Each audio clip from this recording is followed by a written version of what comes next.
I've just come across this article that I find to be very telling and, let's say, sweet-souled.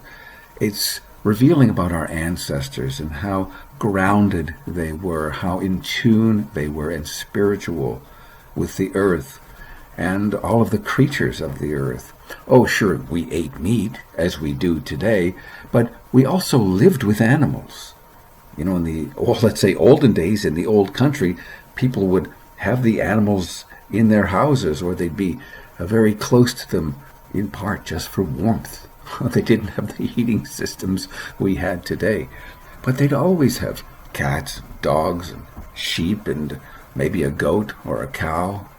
It was survival. But you know, we'd have gardens too.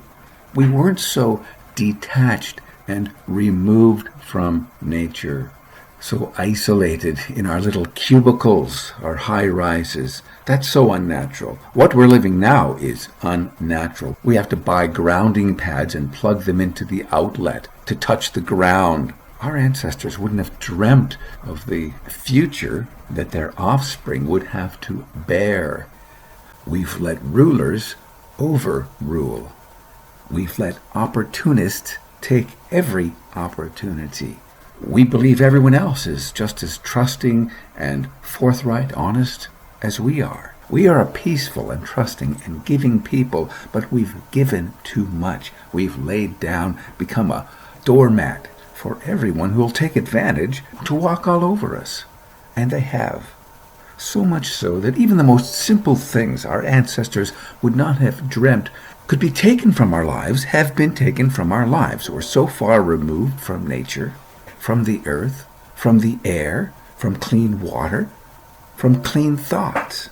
We've been overexposed to criminal intent and malevolent behaviors that have made us so isolated, so separated, so taken advantage of, reduced to living in single rooms and basements, away from everyone else, away from animals, trees, waterways, and the way the peasants lived in the Middle Ages are the way the rich live now.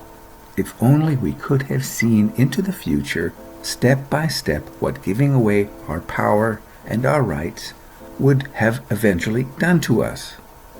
But oddly and paradoxically, that's kind of the strength and the value that we have to offer the world, our spirit of giving. We just have a problem not knowing when to stop. So we have to get back to the roots of who we are, a people in tune with nature, close to the seasons and the land, and therefore to our Creator as well, not removed from Him. Well, let's get into the article. There was a time when almost every rural British family who kept bees, and many did, followed a strange tradition. Whenever there was a death in the family, someone had to go out to the hives and tell the bees of the terrible loss that had befallen the family. Failing to do so often resulted in further losses, such as the bees leaving the hive or not producing enough honey, or even dying. Traditionally, the bees were kept abreast of not only deaths, but all important family matters, including births, marriages, and long absence due to journeys. If the bees were not told, all sorts of calamities were thought to happen. This peculiar custom is known as telling the bees. The practice of telling the bees may have its origins in Celtic mythology that held that bees were the link between our world and the spirit world.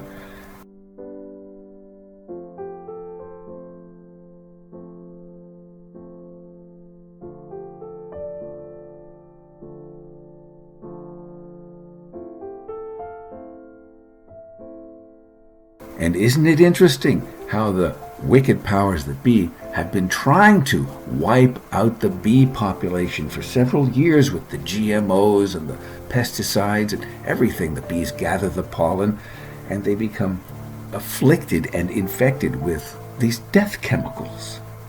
Yes, the children of the evil one know what they're doing, don't they? If only we'd know what they were doing and never take another thing from them.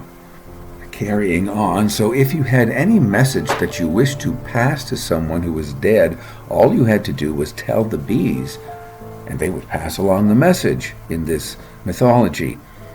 The typical way to tell the bees was for the head of the household, or good wife of the house, which they've even taken away from us, to go to the hives, knock gently to get the attention of the bees, and then softly murmur in a doleful tune the solemn news. I just love this. Little rhymes developed over the centuries, specific to a particular region. In Nottinghamshire, the wife of the dead was heard singing quietly in front of the hive. The master's dead, but don't you go. Your mistress will be a good mistress to you. In Germany, the royal line of Judah, a similar couplet was heard. Little bee, our Lord is dead. Leave me not in distress. But the relationship between bees and humans goes beyond superstition. It's a fact that bees help humans survive. 70 of the top 100 crop species that feed 90% of the population rely on bees for pollination, and without them, these plants would cease to exist, and with it, all animals that eat those plants. This can have a cascading effect that would ripple catastrophically up the food chain. Losing a beehive is much worse than losing a supply of honey. The consequences are life-threatening.